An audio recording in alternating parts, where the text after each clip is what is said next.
welcome. You're watching the Monday edition of This Is Exclusive with me, Shavan Sen. Tension in West Asia is now escalating. What all started as a war of words between Israel and Iran has now turned into a full-blown war. It's on the knife's edge. What's going to happen next? The entire spotlight tonight on This Is Exclusive as to what's really happening in Israel as well as Iran, as we get you a ground report and an exclusive interview coming up in a short while from now. But up first, let me take you through the headlines we're tracking at this hour.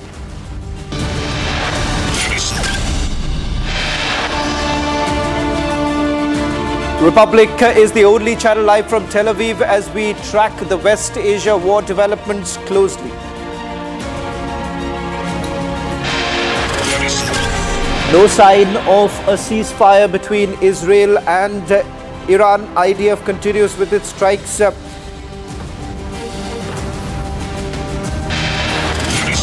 Two more Air India flights report technical snag. First Hong Kong, Delhi grounded, and now Zurich. Delhi flight faces 5-hour delay.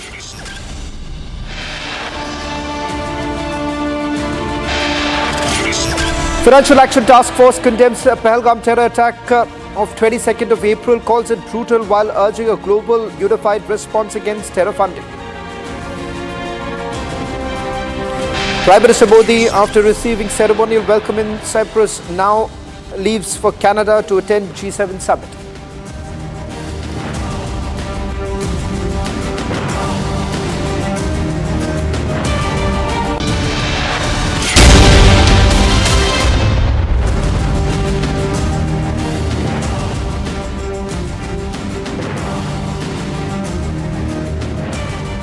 Ladies and gentlemen, it is a significant escalation of the tension in the West Asia region. What we have essentially witnessed over the last few days is not just war of words anymore.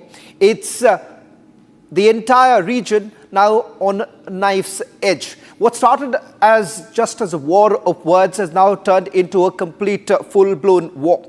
In fact, earlier today, the US Embassy in Tel Aviv sustained considerable damage following an Iranian missile strike. The attack which took place earlier today is a clear indication of what's really happening on the ground. Israel, on the one hand, clearly indicated that no more will Iran be allowed to continue arming their proxies. The Hezbollah is out. Now Israel is gunning for the leadership in Iran. Iran, on the other hand, says that their assets have been struck in Syria and now they're carrying out the attack in deep within Iran. Iran says they're not going to take this lying low. In fact, what we saw this morning marks one of the most direct and aggressive actions taken by Iran against American interests in the region. Iranian officials have yet to issue any formal statement, but the strike is being seen as part of an ongoing escalation between the two nations. This comes just a day after Trump warned Iran, saying that if they dare to threaten American sovereignty, there will be a harsh response from the US armed forces. What remains to be seen how the US and its allies will respond to this alarming development. But for now, Republic, the only Indian news network live from Tel Aviv, brings you a ground report which puts into perspective what unfolded at the US Embassy this morning. This is up direct inside US Embassy. Take a look. You can see behind me the American Embassy in Tel Aviv, and this is not damaged from the outside, at least from the shock wave of the ballistic missile that was fired from Iran, but still all the places next to the embassy suffering from a damage. Here usually people are doing the passport photos for the passport, leaving their stuff in those safes, and you can see the massive damage here from the shock wave of the ballistic missile. You can see the windows are broken here and here. So the blast was huge, and Iran probably targeted or the American embassy or the consulate of the United States that was much more damaged than the embassy itself. The embassy is almost with no damage at all, but all the surroundings around, there are much more damage, as you can see.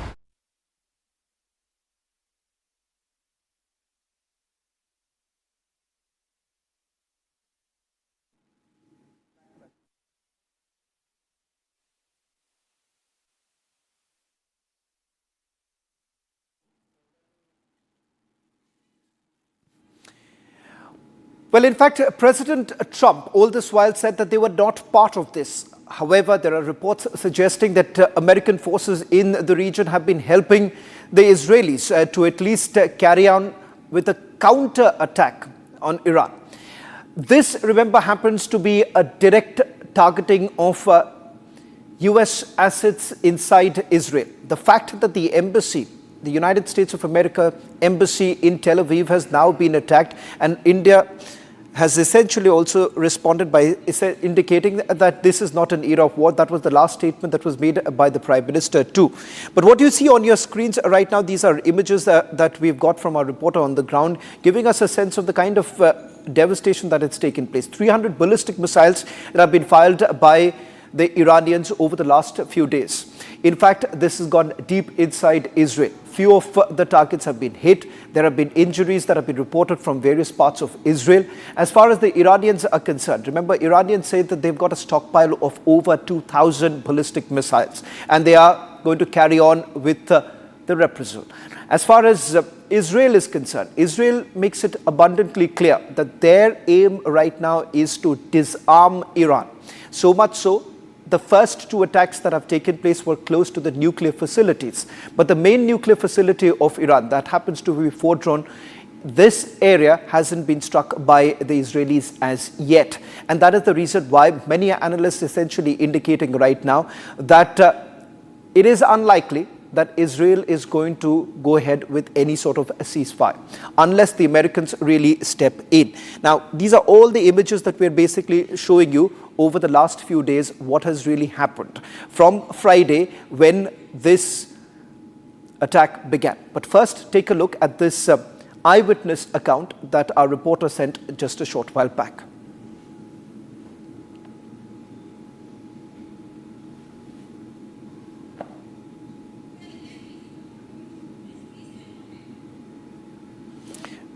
We seem to be having some problem with the audio line as far as the eyewitness account is concerned. And this is the first eyewitness account that we are also getting in, but we'll try and play that out in a short while from now after we fix the audio line. However, ladies and gentlemen, the Israeli Defense Forces have released a footage. Now, this footage shows the Israeli Air Force successfully locating, neutralizing trucks that were smuggling weapons, including surface-to-air missile launchers, as they advanced from western Iran towards Tehran. Since the early hours of the morning, the Air Force tracked the convoy, which was attempting to evade Israeli airstrikes. The targeted airstrike successfully neutralized the trucks, destroying the weapons as well as missile launchers before they could even reach their intended destination. On your screens right now, these are the images that we have just accessed from the Israeli Defense Forces, which basically gives you a sense of the kind of surveillance that is now being carried out to identify all the movement of weaponry towards Tehran, so that Tehran can actually carry out with their counter strikes. Iran says that they have the stockpile and the war is not ending anytime soon, given the fact that their nuclear scientists as well as the top commanders have actually been targeted. In a short while from now, we're also going to be joined by the Foreign Ministry of Israel. Oren from the Israeli Foreign Ministry is joining us on this broadcast. Oren, thank you very much for joining us. A short while back, there was a statement that actually came in from Tehran, stating that you were basically now targeting civilian areas and the fact that this was no longer limited to nuclear facilities. How do you basically respond to the allegation that has been leveled by Tehran? Hi, Sean. It's good to be with you on the show again. I won't take you by surprise when I say that this is not the first time the Iranian regime is lying. They are lying to the world, they are lying to people. Israel is targeting only military objectives. Military objectives, nuclear-related objectives, and military-related objectives. On the other hand, Iran, the Iranian regime, is targeting civilians. Unfortunately, 24 civilians were murdered by Iranian ballistic missiles so far. I can tell you, last night, I spent the night with my 9-year-old girl, my 12-year-old girl, wife, in the shelter. I'm not a military person, but I live in a civilian neighborhood, and like many others, I was targeted. Civilians are getting killed, are murdered because of Iranian aggression. And we are doing everything possible to remove them from their threats to acquire nuclear weapons. Oren, with regards to what next, because the fact of the matter that for the first time you're essentially looking at some of the civilian areas in Israel being targeted. Prime Minister Netanyahu says that Tehran is going to burn. What's the end game here? So thank you, Shaman, for this question. Perhaps to understand the end game, we need to understand the context. Why are we here? We are here because Iran, the Iranian regime, posed an existential threat to the state of Israel. It's a double existential threat. The first one is the nuclear threat. The Iranians were getting closer and closer. They were at the 11th hour before being able to get their hands around nuclear weapon. And the second threat, the existential threat, is the ballistic threat.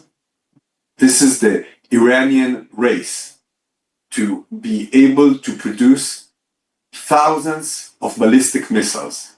Now you need to understand, Shwan, that for a tiny country like Israel to be threatened with a regime that is calling for the annihilation of Israel and is equipped with thousands of missiles is existential threat. So this is why we took on the initiative to remove Iran, to remove this existential threat from Israel. And we are doing so in order to make Israel safe and Israel a safer place. But actually, we're making the world a safer place because Iran nuclear capabilities and Iran ballistic capabilities pose a threat not only to Israel, to the entire Middle East, and actually to other countries as well, such as Europe, countries in Europe and in Asia, because those intercontinental missiles that Iran has are not aiming at Israel. They are aiming much further away. Oren, the understanding is this. Iranian proxy, Hezbollah, has been completely weakened. Hezbollah was undoubtedly upset that the Iranians did not really come to their rescue. The situation currently, the way it is, Iranians without the support of the Hezbollah has been completely weakened. Where does it really go? Your target was the Hezbollah. Now you're targeting the senior commanders of the Iranians and of course the leadership itself. So much so, your Prime Minister has already indicating, there was an indication that you were basically looking forward some sort of a regime change. So, Prime Minister was very clear with the objectives of this operation. And the objectives are to remove this existential threat, double existential threat of nuclear and ballistic missiles. But I want to touch upon a very important point just made, Hezbollah. What happened in recent months... I'm going to ask a question on the US Embassy right now. Oren, the fact that this morning... If I just may finish the point regarding Hezbollah. What happened is that after Qasem Nasrallah and Hezbollah were targeted and eliminated, and they were taken off, and when basically Hezbollah was neutralized by Israel, Iran, the Iranian regime, accelerated their efforts and their program to achieve nuclear weapon. When they realized that Hezbollah is out of the game, they felt that they need to push forward their attempts to get nuclear weapon. And we were at a very, very dangerous point, almost in the point of no return for the Iranian regime to get their hands on a nuclear weapon. And one must remember, we are dealing with the most extreme, dangerous regime on earth trying to get the most dangerous weapon ever known to mankind. This combination cannot happen, should never happen, and this is why we're doing the job. We're doing the job Right. to make Israel safer and to make the world a safer place. Oren, one final question that I want to take with you. This morning, the US Embassy was attacked in Tel Aviv. President Trump all this while said that this is not a war for us. We are not in that situation. But let's be very clear. Under President Trump, who was already looking for some sort of an understanding, a deal with the Iranians, and somewhere down the line, Israel essentially getting into this, do you believe that America is going to join you very soon? Because there has been a tacit understanding, there has been help that the Americans are giving, but if things worsen from here onwards, is Israel really expecting further cooperation and the involvement of the Americans in this war? So, the United States is Israel's closest ally. We have ongoing, intimate dialogue with our American friends. The American friends, of course, were informed about this operation. And of course, the position and the action of the United States will be determined by the United States itself. And I will leave it to the American to communicate their own position. Thank you. Thank you very much, Oren, for joining us on this broadcast. The first official from the Ministry of Foreign Affairs speaking to an Indian news network confirming what's really happening on the ground. Thank you very much, Oren. Tel Aviv stands at the epicenter of a devastating new chapter in the Israel-Iran conflict as waves of destruction sweep through one of Israel's most iconic cities. Missile strikes have been launched from Iranian forces, have wreaked havoc, leaving a trail of devastation in their wake. Entire city blocks have been obliterated, with buildings reduced to rubble and vital infrastructure being heavily damaged. The once bustling streets of Tel Aviv, normally known for their vibrant energy, now lies in silence, marred by the scare of a warfare. Now, as Israel grapples with this attack, the world watches very closely, bracing for the ramifications of an escalating conflict that threatens to engulf the entire region. Here's more straight from the conflict zone and exclusive.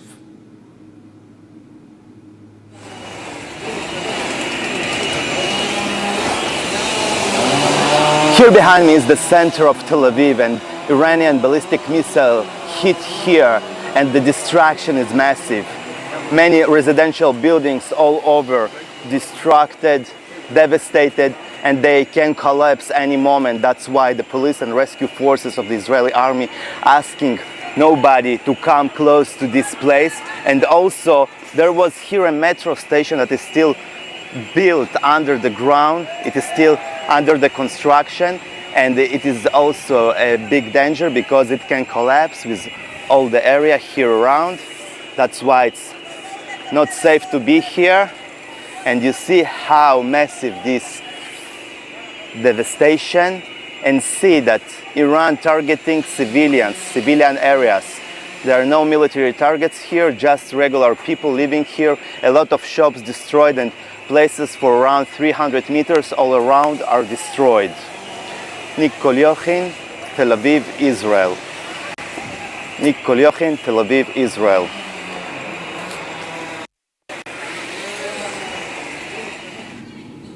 Well, in fact, we're also going to play out that eyewitness account. Now, this is an account of what really happened when the US Embassy was basically targeted. Take a look.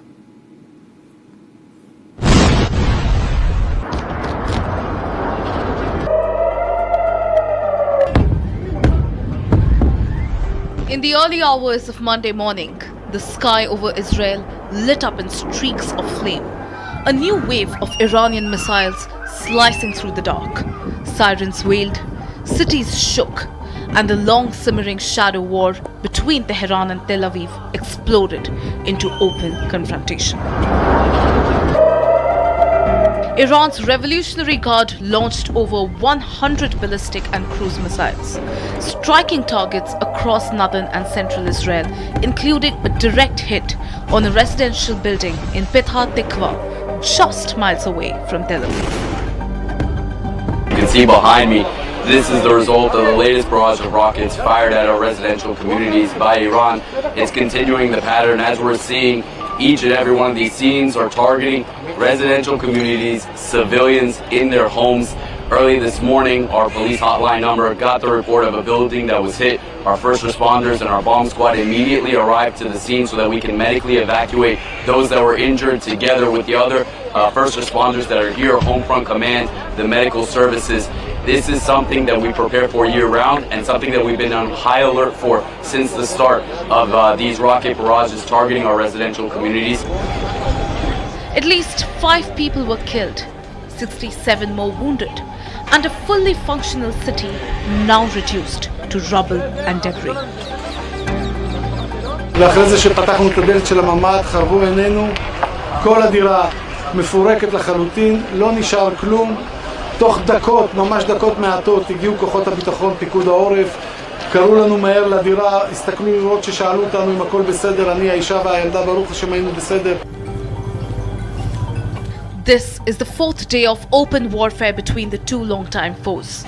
A historic shift from covert operation and proxy battles to direct missile exchanges and strategic bombings.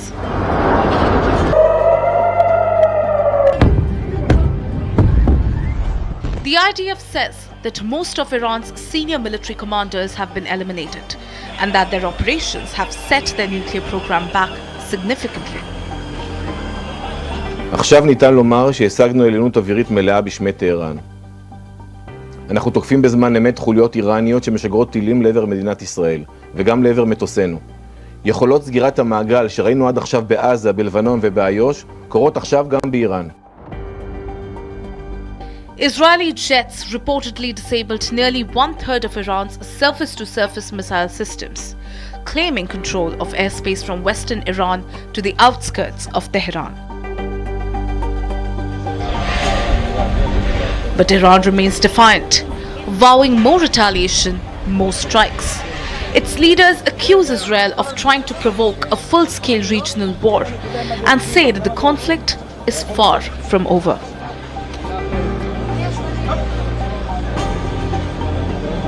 From Tel Aviv to Tehran, from the bunkers of northern Israel to the shuttered streets of southern Iran, a new chapter of conflict is being written in real time and at a terrible cost.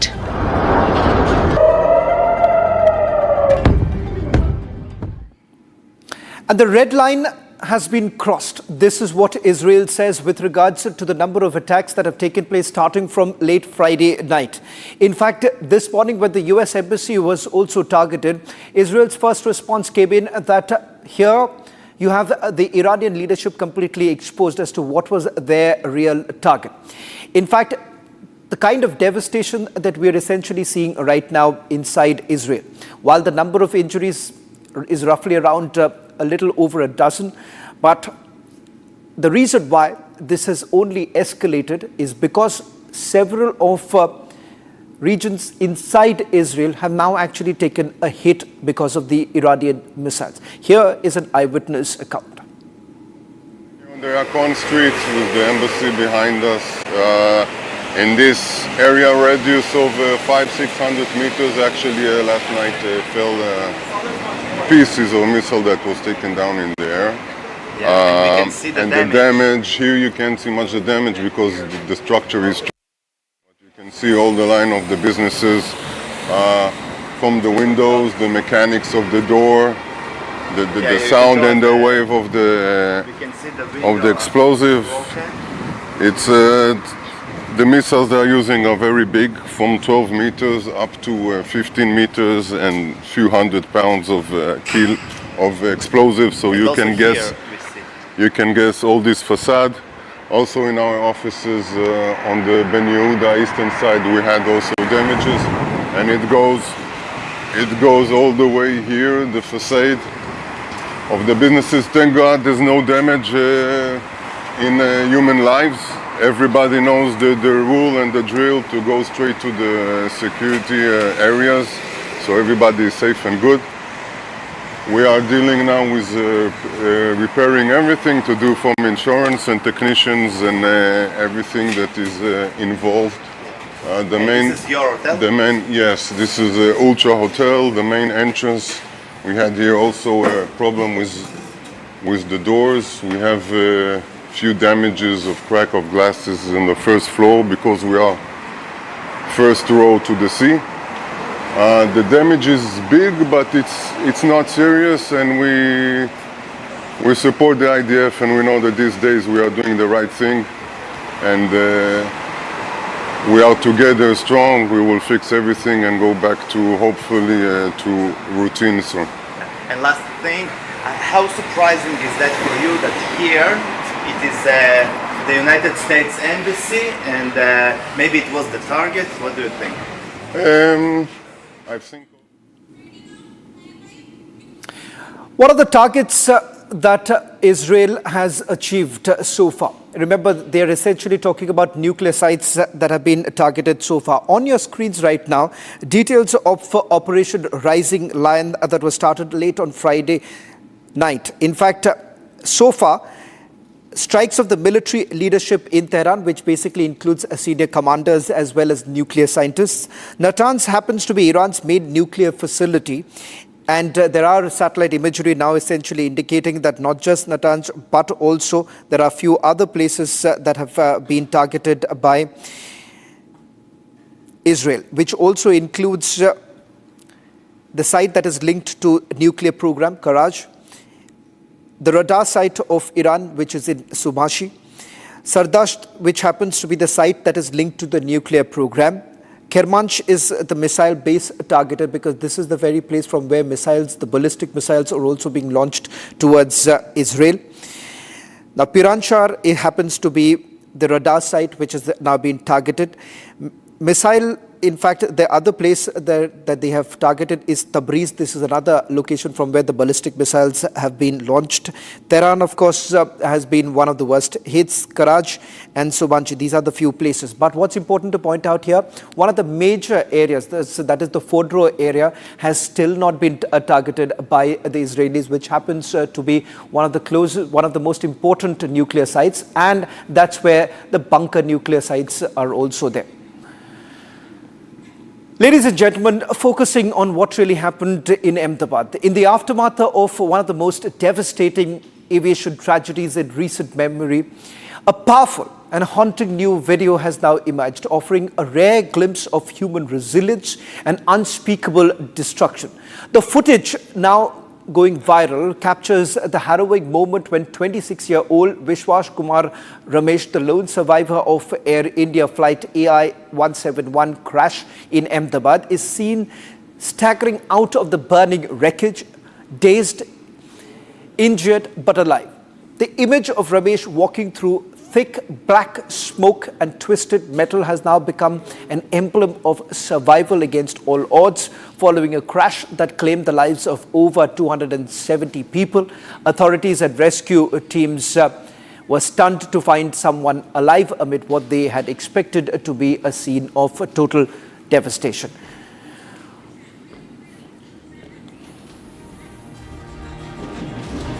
Well, that's all that we could pack in this edition of This Is Exclusive. We'll be back tomorrow, coming up trending with my colleague Rakshita.